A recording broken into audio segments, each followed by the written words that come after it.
नमस्कार, मैं योगेश्वर महिंद एक बार फिर आपके सामने उपस्थित हुआ हूँ एक नया विषय लेकर, जो कि चौथा भाग है अभिव्यक्ति 4। इससे पहले हम अभिव्यक्ति 3 बना चुके हैं, जो आप देख चुके हैं और आपको वो पसंद भी आया था। अभिव्यक्ति 4 में हमने जो विषय लिया है वो है हमारी देशभक्ति, भारत, हिंदुस्तान। इसे महान बनाने वाले वीरों के नाम अथाह हैं, अथाह ही उनकी कहानियाँ हैं, जिन्होंने अपनी लहू की गर्मी से संघर्ष की आग को कभी बुझने नहीं दिया। भारत की पवित्र धरती को अपने लाल लहू से हमेशा हरा भरा ही रखा है। ऐसे वीरों और शहीदों के नाम लेने मात्र से ही हमें भारतीय होने का गर्व होने लगता है। भगवान श्री राम और भगवान श्री कृष्ण के समय के बाद अगर देखा जाए तो कुछ महाराजाओं के नाम नामावली में आते हैं।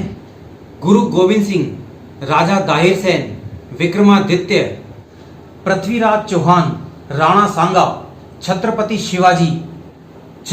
शिवाजी के पुत्र संभाजी, महाराणा प्रताप, लक्ष्मीबाई, ताराबाई और पन्ना धाय का नाम सबसे ऊपर आता है। इसके बाद देश को आज़ाद कराने के लिए लाखों हिंदुस्तानियों ने अपना बलिदान देकर भारत के गुलिस्तान को महका दिया। इसके मुख्य किरदार भगत सिंह, राजगुरु, सुखदेव थापर, खुदीराम बोस, मंगल पांडे, बाल गंगाधर तिलक, सुभाष चंद्र बोस, चंद्रशेखर आज़ाद, विपिन पाल सिंह और हेमू कालानी रहे। बाकी सभी शहीदों की शहादत भी कम नहीं है, क्योंकि वो नींव का ईंट बनकर आज भी मजबूत और महान भारत की मर्यादा और मिसाल को कायम रखे हुए हैं। आदि से अब तक विश्व के सभी 193 देशों में से कोई भी भारत के समान विश्व गुरु नहीं बन पाया है, क्योंकि हिंदुस्तान की धरती की मिट्टी से सिर्फ महान और महाबली ही पैदा होते आए हैं। आज के बढ़ते भारत की कमान आदरणीय श्री नरेंद्र मोदी जी ने संभाल रखी है, जो किसी भी तरह से आसान काम नहीं है। चिड़ियों ते मैं बाज लड़ावा, गीदड़ा नू मैं शेर बनावा, 1.25 लाख ते एक लड़ावा, तबे गुरु गोविंद सिंह नाम कहावा।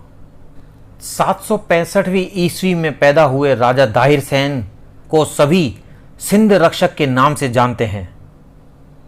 महान राजा विक्रमादित्य, जो 40% धरती के चक्रवर्ती सम्राट बने थे।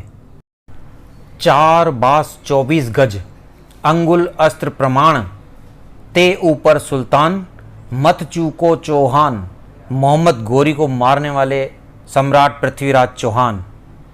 मेवाड़ के महान राजा राणा सांगा, जो एक आंख एक हाथ कटने के बाद और 80 गांवों के साथ भी मैदान में लड़ते रहे, पीछे नहीं हटे। मराठाओं को मुगलों का सेवक माना जाता था। छत्रपति शिवाजी ने एक नारा लगाया, गुलामी केवल एक मानसिकता है और मैं अपना स्वराज्य बनाऊंगा, और उन्होंने बनाया भी।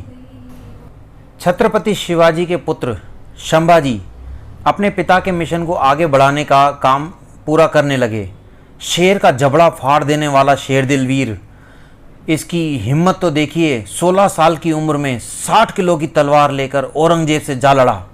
ऐसा था ये लड़ाका। प्रताप का सर कभी झुका नहीं, इस बात से अकबर भी शर्मिंदा था। मुगल कभी चैन से सो न सके जब तक मेवाड़ी राणा जिंदा था। ऐसा था प्रताप, महाराणा प्रताप का। मैं अपनी झांसी का आत्मसमर्पण नहीं होने दूंगी। बचपन से सुनते आए थे एक कहानी, खूब लड़ी मर्दानी, वो तो झांसी वाली रानी थी। रक्त सनी तलवार लिए आया जब बनवीर, बोल तब किससे कहे पन्ना मन का पीर, राजकुंवर की सेज पर वार करे तन बनवीर, चंदन का बलिदान दे पन्ना धरती धीर। ऐसी थी पन्ना धाय, जिन्होंने अपने पुत्र का बलिदान राज सेवा में लगा दिया। राजा महाराजाओं के बाद अंग्रेजों से देश को आज़ाद कराने वाले मतवालों की बात शुरू करते हैं। अब हम 23 मार्च 1931 को शहीद आजम बने 3 लोग, भगत सिंह, राजगुरु और सुखदेव। इनका नारा था इंकलाब जिंदाबाद। खुदीराम बोस का साम्राज्यवाद मुर्दाबाद वाला नारा, मंगल पांडे का मारे फिरंगी को, बाल गंगाधर तिलक पंजाब केसरी के संस्थापक और विपिन चंद्र पाल स्वराज हमारा जन्मसिद्ध अधिकार है, और वो हम हासिल करके ही दम लेंगे। भारत को आज़ाद कराना, यथा नाम तथा गुण, चंद्रशेखर आज़ाद। आज़ाद कराया, आज़ाद रहे और आज़ाद ही अमर हुए। तुम मुझे खून दो, मैं तुम्हें आज़ादी दूंगा, ये नारा था हमारे आज़ाद हिंद फौज के सिपाही सुभाष चंद्र बोस का। अंग्रेजों भारत छोड़ो, इस नारे को ढाल बनाकर हेमू कालानी ने भी अपनी शहादत दी। आखिरकार अंग्रेजों ने अपने घुटने हिंदुस्तानी वीर सपूतों के आगे टेक दिए और वापस अपने वतन को चले गए। यही है हमारे हिंदुस्तान की वीर गाथा। मातृभूमि की मिट्टी से बढ़कर कोई चंदन हो ही नहीं सकता, वंदे मातरम से बढ़कर कोई वंदन हो ही नहीं सकता। दोस्तों, आज आपने पहली बार मेरे वीडियो में मेरी इतनी बुलंद आवाज़ सुनी होगी। ये बुलंद आवाज़ किस कारण से हुई है? हमारे देश की वजह से। हमारे देश के नाम से ही हमारे खून में उबाल आता है। हर हिंदुस्तानी गर्व से अपने आप को हिंदुस्तानी कहना पसंद करता है। बस यही कारण है कि मैंने इतनी तेज़ आवाज़ में आपको जगाने की कोशिश की है। मैं चाहता हूँ हर भारतवासी जागे और अपने देश की रक्षा के लिए, आन बान शान के लिए जो भी कार्य कर सकता हो अपनी क्षमता के अनुसार करे। विश्व गुरु भारत के प्रधानमंत्री आदरणीय श्री नरेंद्र मोदी जी ने कुछ समय पहले सबका हौसला बढ़ाने के लिए एक कविता कही थी, जो कविता उन पर बिल्कुल ठीक बैठती है। उन्होंने कहा, मुझे गिराकर अगर तुम संभल सको तो चलो, सफ़र में धूप तो होगी जो चल सको तो चलो, सभी है भीड़ में तुम भी निकल सको तो चलो, किसी के वास्ते राहें कहाँ बदलती है, तुम अपने आप को खुद ही बदल सको तो चलो।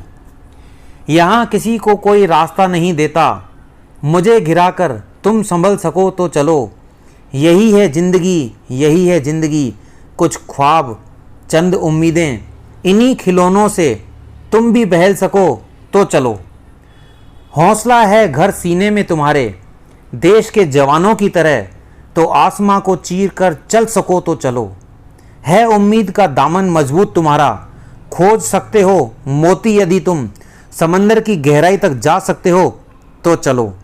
मैं भी किसी का सहारा हूँ, तुम्हें मगर आगे जाना है ज़रूरी, बेशक मुझे गिराकर तुम संभल सको तो चलो। अब मन की बात। खुद को खुद ही खुश रखना, ये जिम्मेदारी किसी और को मत देना, क्योंकि संघर्षों में दम है तो हर मंजिल कम है। लड़े जंग वो वीरों की तरह, जब खून खोल फौलाद हुआ, मरते दम तक डटे रहे वो, तभी तो देश आज़ाद हुआ।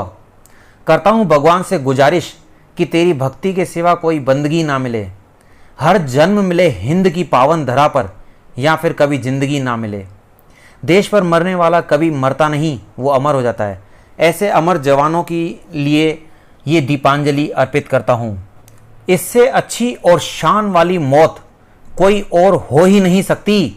5 तत्वों का शरीर 3 रंगों में लिपट कर एक हो जाता है, अमर हो जाता है, अमर हो जाता है। जय हिंद।